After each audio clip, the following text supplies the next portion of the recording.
The strike vessel shook again as another blast struck the hull, and Yuna grabbed Rin's hand as they ran through corridors that had suddenly become a maze of flashing emergency lights and shouting crew members. Enemy ship had been hiding behind a debris field, waiting for exactly this kind of opportunity, and now the vessel that was supposed to be their sanctuary had become a target. Tuna made a decision that would have seemed insane just moments ago. "We need to get to the shuttles," she told Rin. "The assault team needs a medic. And this ship is not safe anymore." Rin did not argue, his face pale beneath his fur, but his eyes burning with determination. They reached the shuttle bay just as a transport was preparing to launch with emergency reinforcements, and Yuna pulled the cub aboard before anyone could stop them. The pilot, a young Corvani female with stripes of white through her dark fur, stared at them in shock. "Dr. Xiao, the commander ordered you stay with her son on the ship. The ship is under attack," Yuna replied, strapping herself and Rin into seats. "This is the safest place for him now."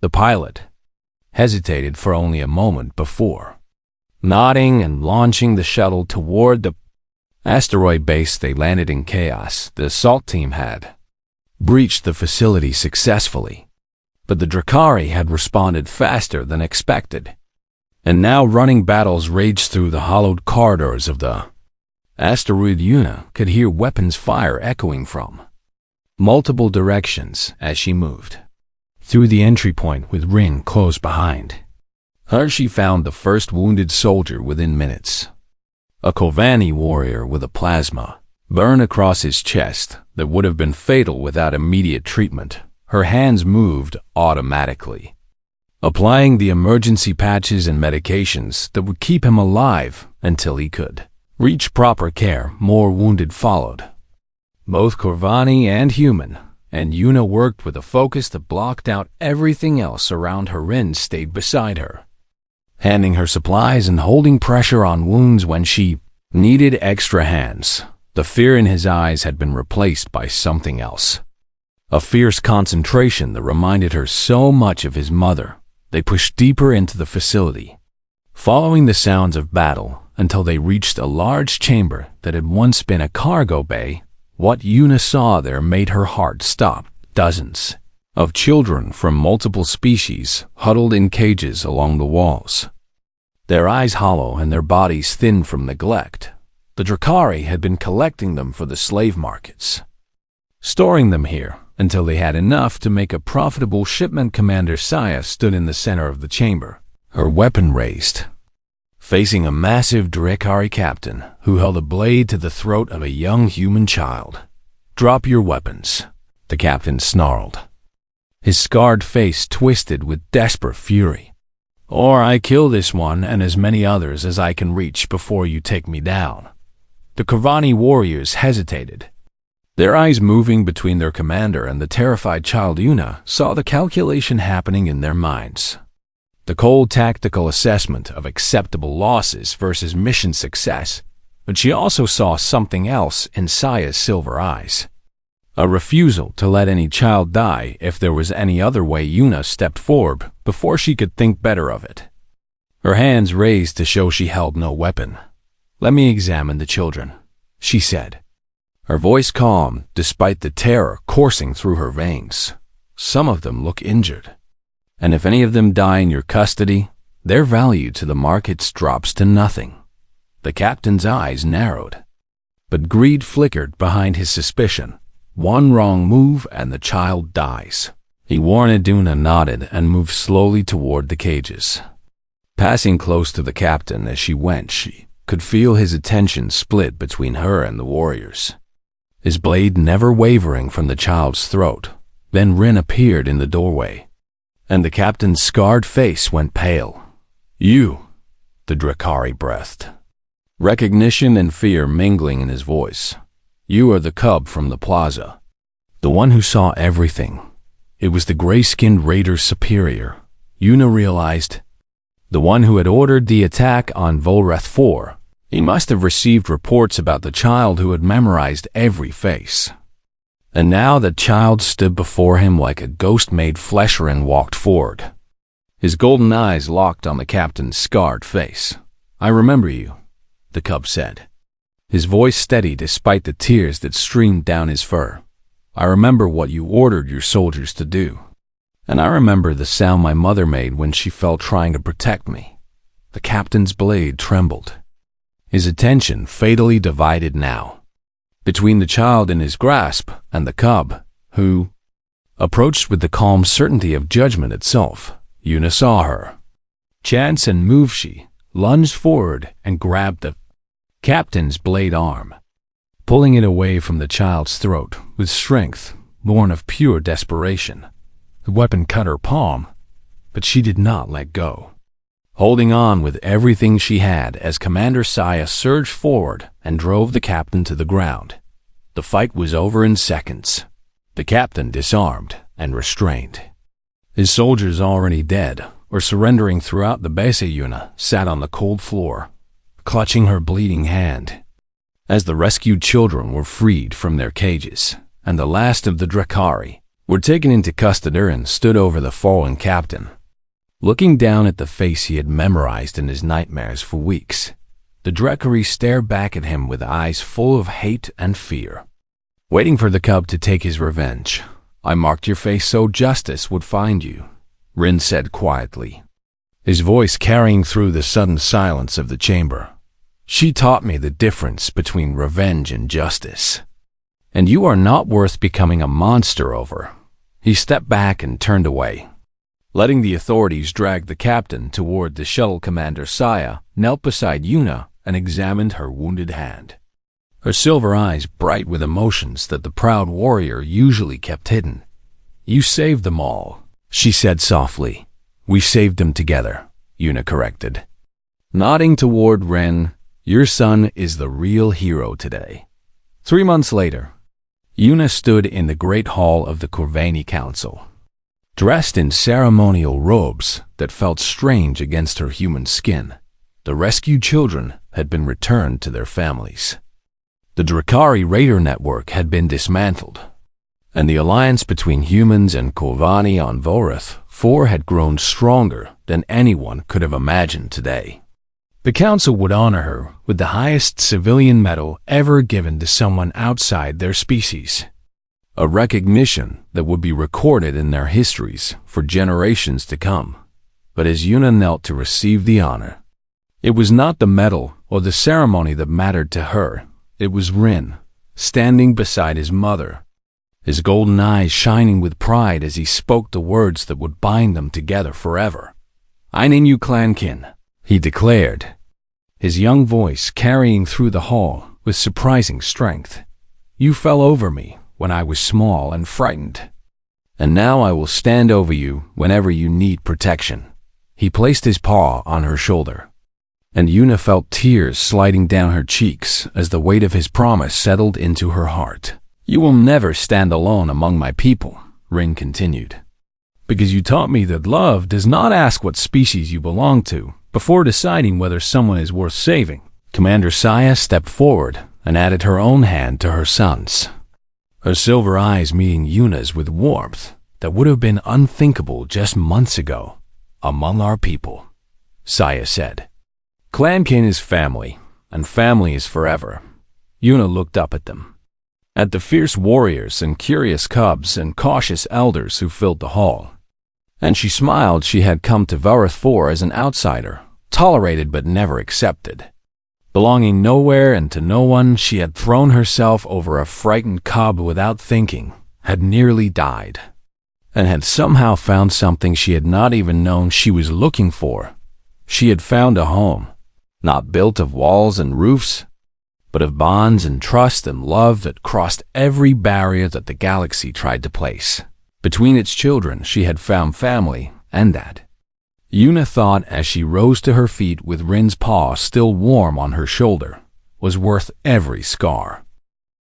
The strike vessel cut through hyperspace like a blade through dark water, carrying its crew of warriors toward a confrontation that none of them might sorry. Yuna sat in the medical bay, checking her supplies for the 10th time that hour, trying to keep her hands busy so her mind would not dwell on what lay ahead.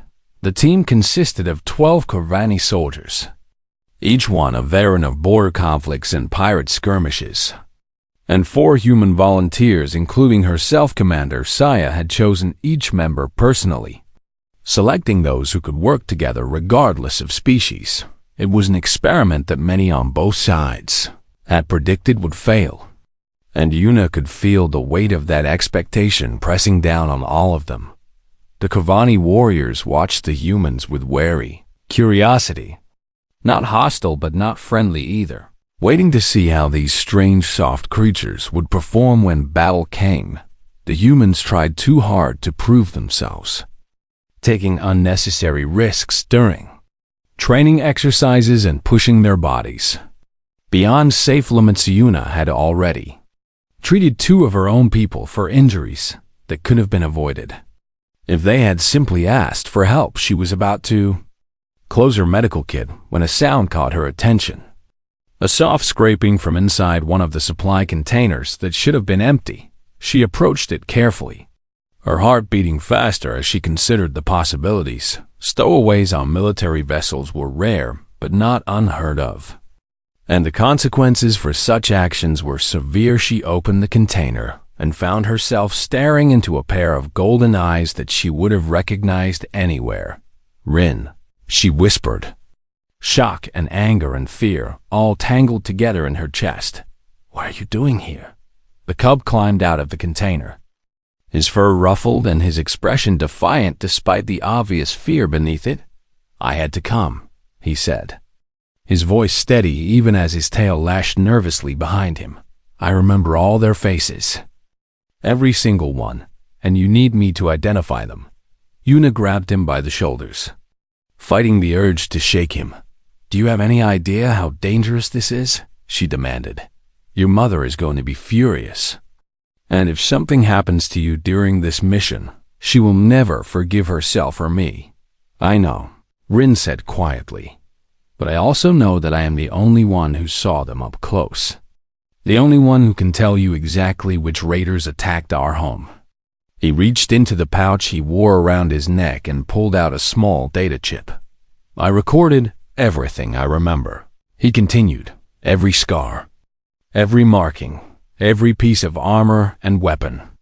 I put it all in here so the team can study it before we arrive."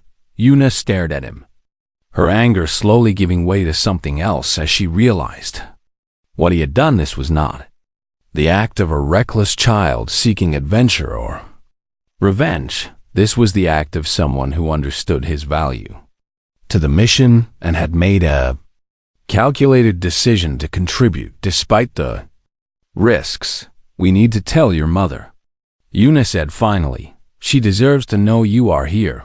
Rin nodded, accepting the consequence without argument. "I know. But please stay with me when you do, because she listens to you in a way she does not listen to anyone else." They found Commander Saya in the tactical center, reviewing the layout of the Drakari base with her senior officers. The silence that fell when she saw her son was more frightening than any shout of anger could have been. Her silver eyes fixed on Rin with an intensity that made even the hardened warriors around her shift uncomfortably.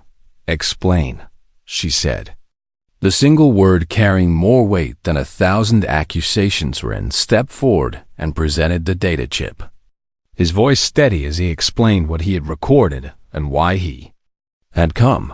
The officers listened with growing surprise as the cub described details about the raiders that their own intelligence had not managed to uncover. When he finished, Saya took the chip and inserted it into the tactical display. Images appeared on the screen. Detailed profiles of 17 raiders compiled from the memory of a child who had been terrified but had somehow managed to observe everything around him with perfect clarity. "This is better than anything our scouts have provided," one of the officers admitted reluctantly. "The cub has given us a significant tactical advantage." Saya did not respond immediately, her eyes moving between the display and her son's face. Yuna could see the war raging inside her. The commander's need for the information, battling against the mother's fear for her child's safety. "You will stay on the ship during the assault," Saya said finally, a voice leaving no room for argument. "You will not set foot on that base under any circumstances." "I understand," Rin said. And Yuna believed he meant it. The commander turned to Yuna next. "You will stay with him," she ordered. "Your medical skills are needed. But protecting my son is more important than any wounded soldier." Yuna opened her mouth to argue, to insist that she could do both. But the look in Saya's eyes stopped her. This was not a negotiation. It was a desperate plea disguised as a command from a mother who could not bear to lose her child. "I will keep him safe," Yuna promised. The remaining hours of the journey passed quickly as the team prepared for their assault. Yuna watched the Corvani warriors interact with the human volunteers, noticing how the dynamics had shifted since Rin's information had been shared. There was more cooperation now, more genuine communication, as if the Cubs' contribution had proven something that neither side had been willing to admit. Humans and Corvani could work together when they had a common purpose, when they stopped seeing each other as rivals or threats and started seeing each other as allies. The vessel dropped out of hyperspace at the edge of the Drakari system, using a moon's gravity well to mask their approach.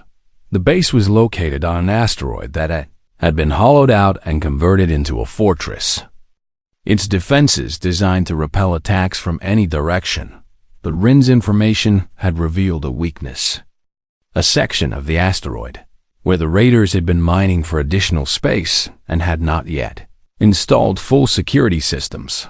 The strike team would enter through there, moving fast and hard. Before the Drakari could organize a proper response, Commander Saya gathered her forces in the shuttle bay, delivering final instructions with the calm efficiency of someone who had led warriors into battle many times before. Yuna watched from the observation deck above.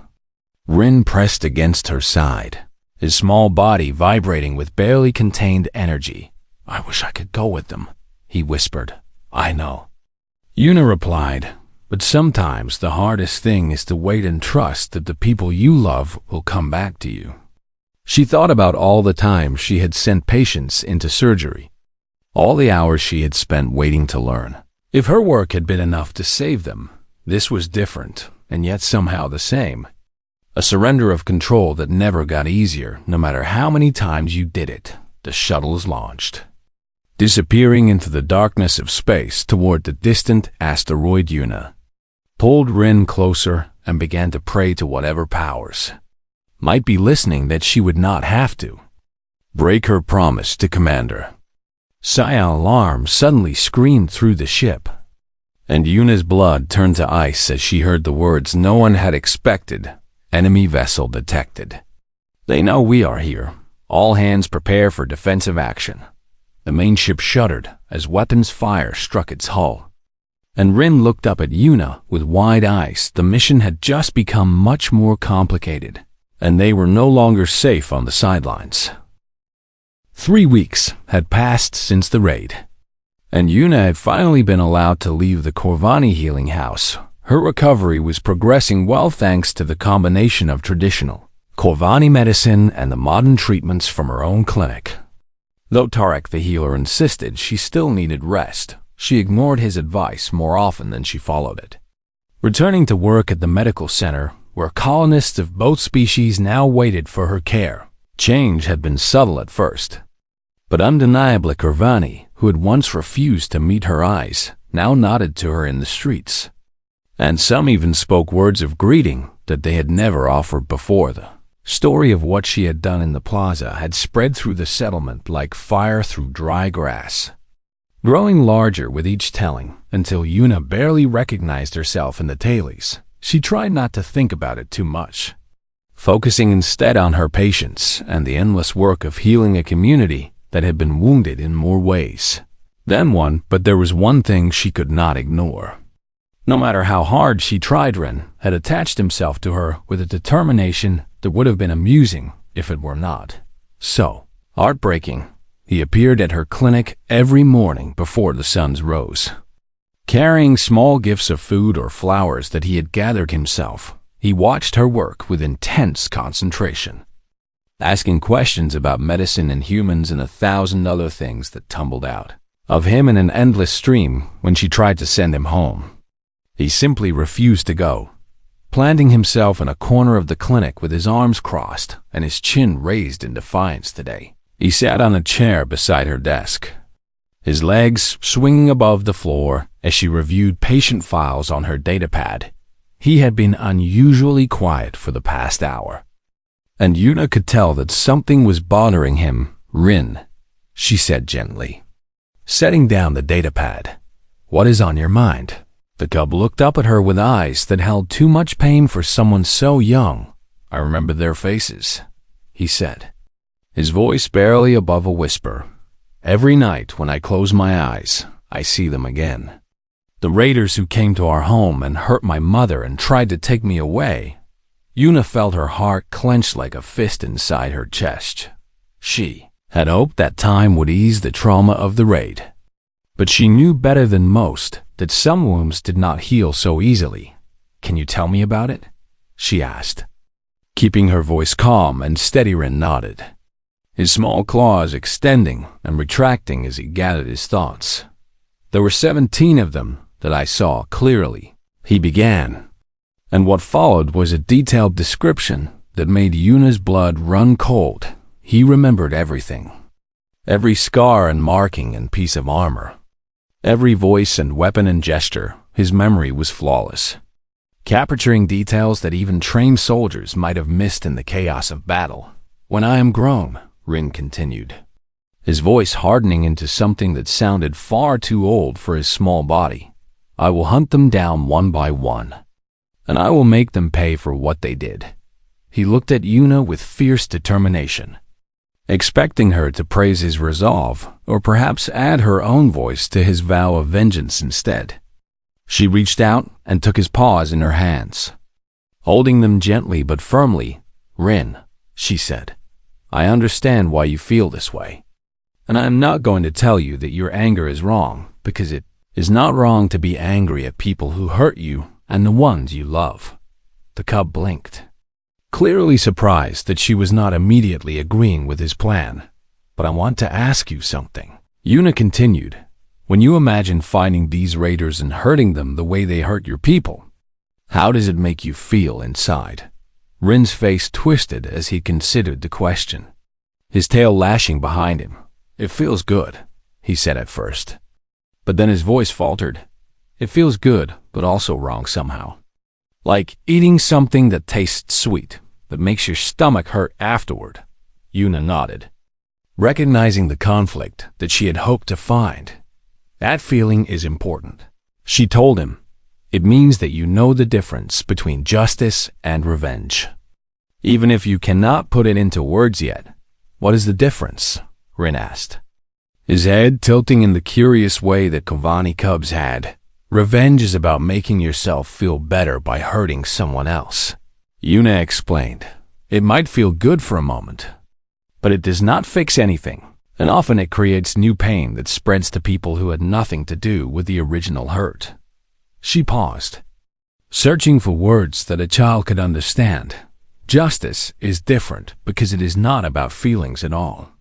It is about stopping bad people from hurting others and making them face consequences for what they have done in a way that the whole community agrees is fair. Rin considered this for a long moment, his golden eyes distant as he turned the idea over in his mind. "So if I hunt the raiders myself and kill them, that is revenge," he said slowly. "But if I help find them and bring them to face judgment, that is justice." "That is one way to think about it," Yuna agreed. "The faces you remember, the details you carry in your mind, those could be very valuable to the people who are trying to find these raiders and stop them from hurting other families like yours." Something changed in Rin's expression, a shift from dark fury to something more focused and purposeful. "I could help catch them," he said, testing the idea like a new tooth. I could make sure they never hurt anyone else the way they hurt us. Yes, Yuna said, squeezing his paws gently, and you could do it without becoming like them. Without turning yourself into someone who causes pain instead of preventing it. The door to the clinic opened, and Commander Saya stepped inside. Her wounds healed enough now that she no longer needed the staff to walk. She had been watching from the doorway for some time. Yuna realized, listening to their conversation without interrupting. The commander approached and placed her hand on her son's head. Her silver eyes meeting Yuna's with an expression of gratitude that words could not have conveyed. I've been trying to find a way to speak to him about this, Saya admitted quietly.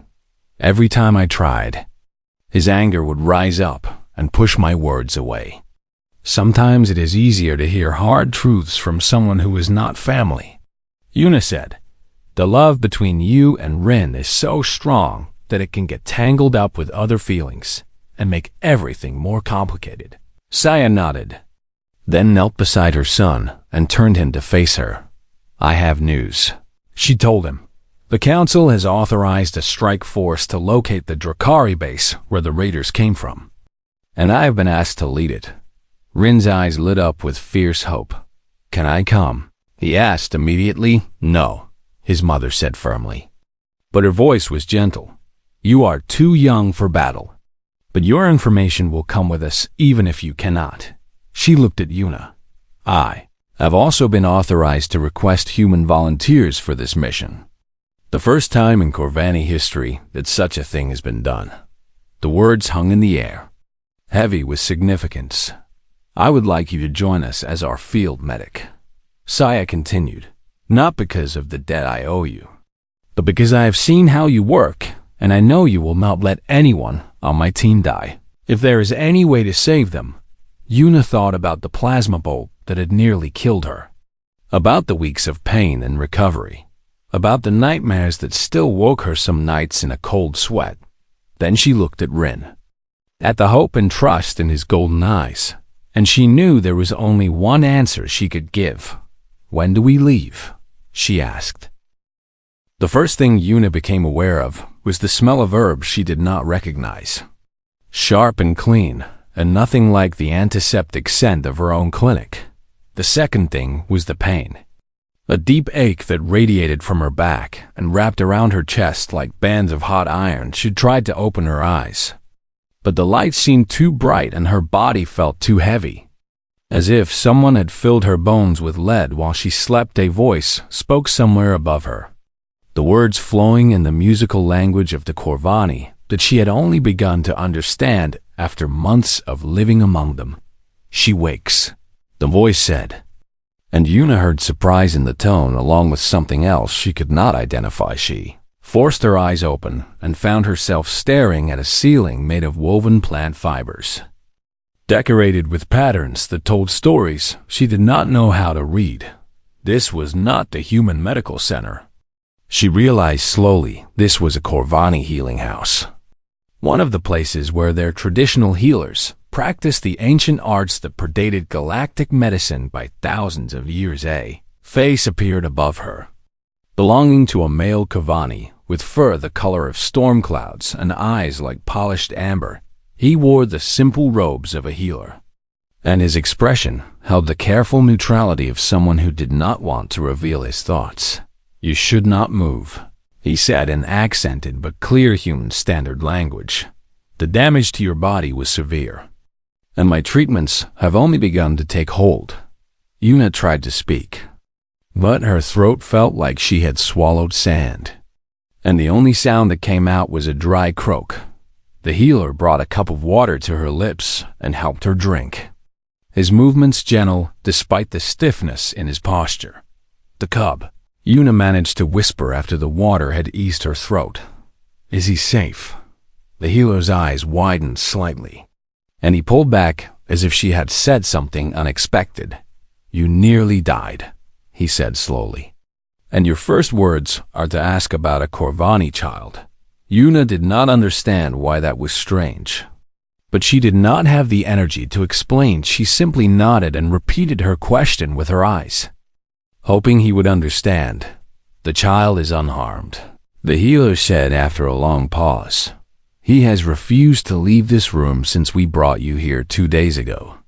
2 days. Aina had been unconscious for 2 days while the colony dealt with the aftermath of the raid. She turned her head, ignoring the spike of pain that shot through her neck, and saw a small figure curled up on a mat in the corner of the room, the cub from the plaza, his autumn-colored fur matted and dirty, his golden eyes fixed on her face with an intensity that made her heart ache when he saw that she was awake. He scrambled to his feet and rushed to her side, stopping just short of climbing onto the healing bed with her.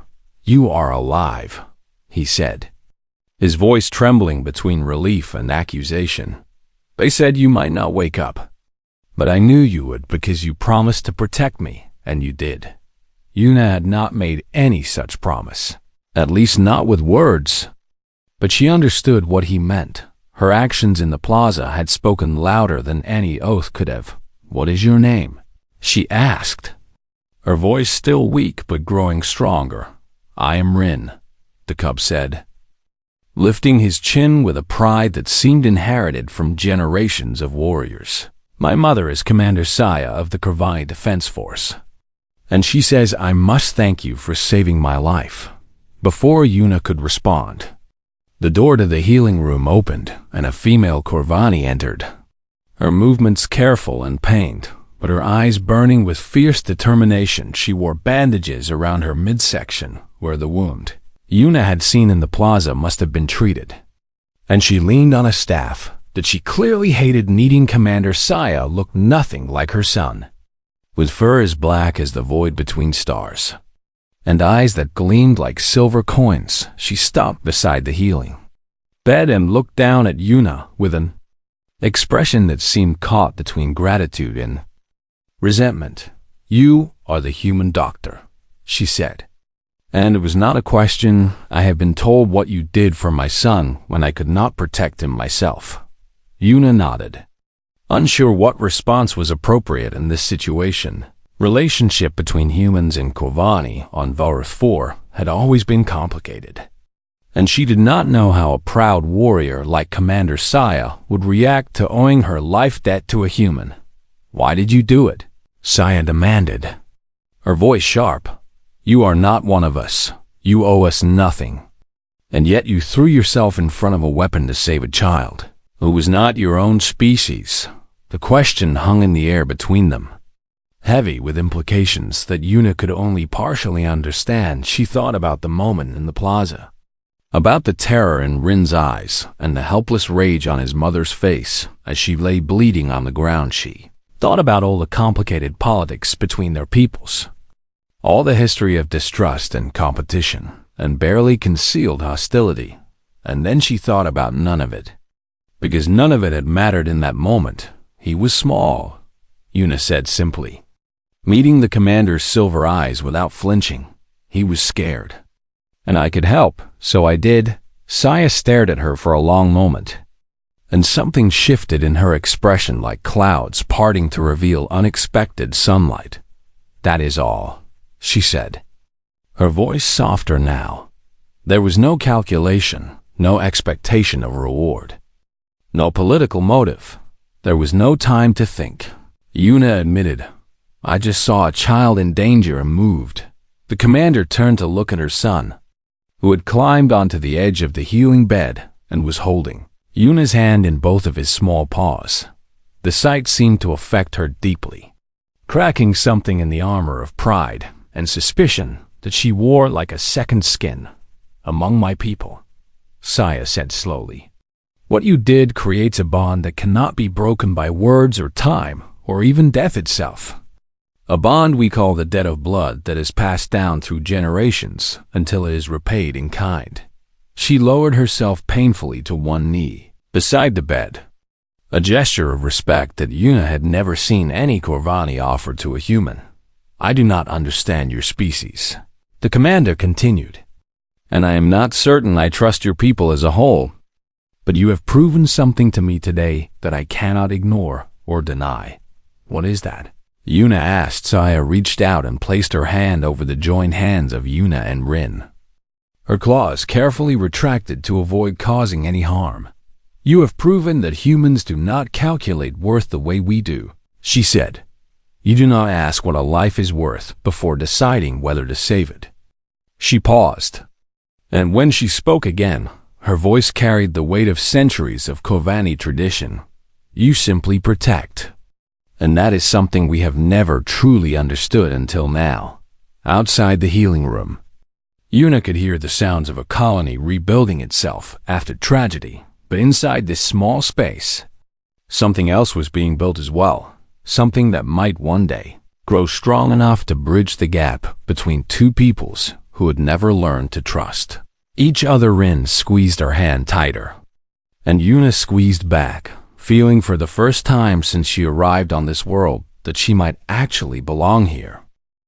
The sirens screamed across the colony of Velrath 4, just as the twin suns began to set behind the western mountains. Dr. Yuna Seong dropped the medical scanner she had been calibrating and rushed to the clinic window, her heart already pounding against her ribs like a caged animal desperate for escape outside.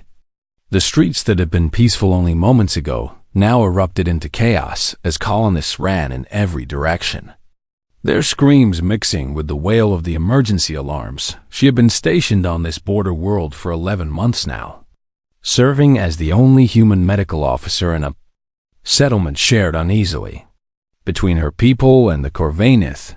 Corvani were a feline species known throughout the galaxy for their fierce pride and deep distrust of outsiders, especially humans. They stood taller than most humans, covered in fur that ranged from deep amber to midnight black, with eyes that could see in darkness and claws that could tear through metal. Most of them barely tolerated Yuna's presence, accepting her medical help only when their own healers could not solve a problem. She had learned to live with their cold stares and whispered insults, focusing instead on the few patients who thanked her and the children who sometimes watched her work with curious eyes. Now, those same streets filled with terror as ships descended from the darkening sky, their hulls painted with symbols that made Yuna's blood run cold. The Drakari Syndicate had come to Velrath 4. Everyone in the outer colonies knew what the Drakari wanted, and the knowledge spread through the crowd like poison through water. They were slavers, pirates, and merchants of misery who raided settlements across the frontier and sold their captives to the highest bidders in markets that operated beyond the reach of any law. They particularly valued children of any species, finding them easier to break and more profitable to sell. Yuna grabbed her emergency medical kit and ran out of the clinic, ignoring every instinct that told her to hide she was a doctor, and there would be wounded in the streets who needed her help. The air smelled of smoke and burning metal as the raider ships touched down in the central plaza, their ramps lowering to release soldiers in dark armor who moved with brutal efficiency. Yuna ducked behind an overturned transport vehicle and watched as the raiders began separating the colonists into groups. Adults were pushed to one side while children were dragged to another, their cries cutting through the chaos like knives through flesh. A Corvani mother fought desperately to hold on to her daughter, but a raider struck her down with the butt of his rifle and carried the screaming child away. Yuna pressed her hand over her mouth to stop herself from crying out. She knew she should stay hidden, knew that a single human doctor could do nothing against dozens of armed raiders, knew that revealing herself would only add one more body to the count of the dead.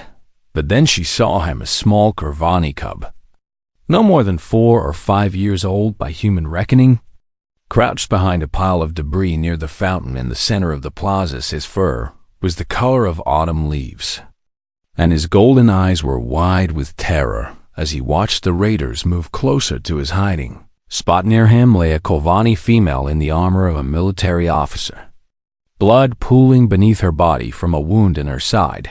She was still breathing, but she could not move, could not protect the cub who must have been her son.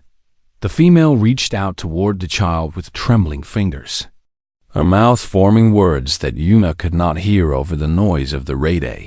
Raider spotted the cub at the same moment Yuna did. He was a large creature. Not Drekari himself, but one of the many species they employed as muscle. With gray skin and tusks that jutted from his lower jaw, he grinned as he walked toward the hiding spot. His weapon holstered because he clearly did not consider a small child to be any kind of threat. The cub pressed himself against the debris, his small body shaking, his claws extended, even though they were barely longer than Yuna's fingernails.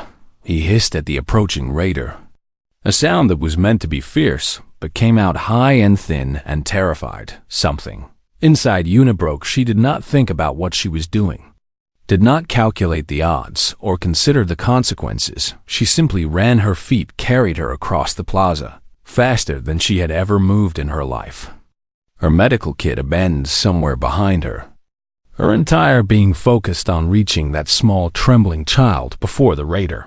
The gray-skinned slaver saw her coming and laughed, reaching for his sidearm with casual contempt.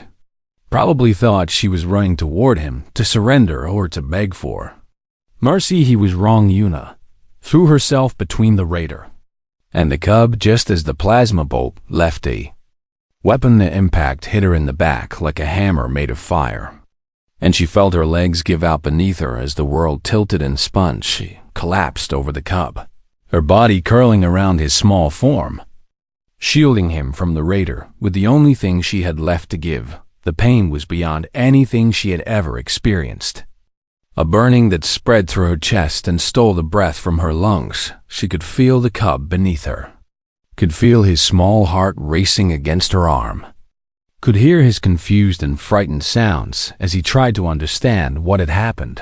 The raider stepped closer, his shadow falling over them both, and Yuna braced herself for the second shot that would end everything. But the shot never came. Shouts erupted from somewhere behind her, followed by the sound of weapons fire and the screams of raiders who had suddenly become the hunted instead of the hunter. Skorvani security forces had finally organized a response, pouring into the plaza from the surrounding streets with a fury that seemed to shake the very ground. The gray-skinned raider cursed and turned to flee, joining his companions in a desperate retreat toward their ships. Yuna did not see them go. Her vision had begun to fade, the edges growing dark and soft like a blanket being pulled over her eyes. She could only feel the small body pressed against her chest, could only hear the ragged breathing of the cub she had saved. The child squirmed out from beneath her, and for a moment she thought he would run away to find safety. Instead, he crouched beside her, his golden eyes fixed on her face, tears streaming down his fur. He looked at the raiders fleeing toward their ships, looked at the faces of those who had hurt his mother and nearly taken him away. His small voice came out as a snarl, broken by sobs, but filled with a fury that seemed far too large for his tiny body. "Mark every one of their faces," he growled, his claws digging into the ground beside Yuna's head. "I will remember them all." Yuna wanted to tell him something, wanted to comfort him or warn him against the path that vengeance would take him down, but the darkness had grown too thick, and the last thing she felt before it swallowed her completely was a small paw pressed against her cheek and the distant sound of a child crying.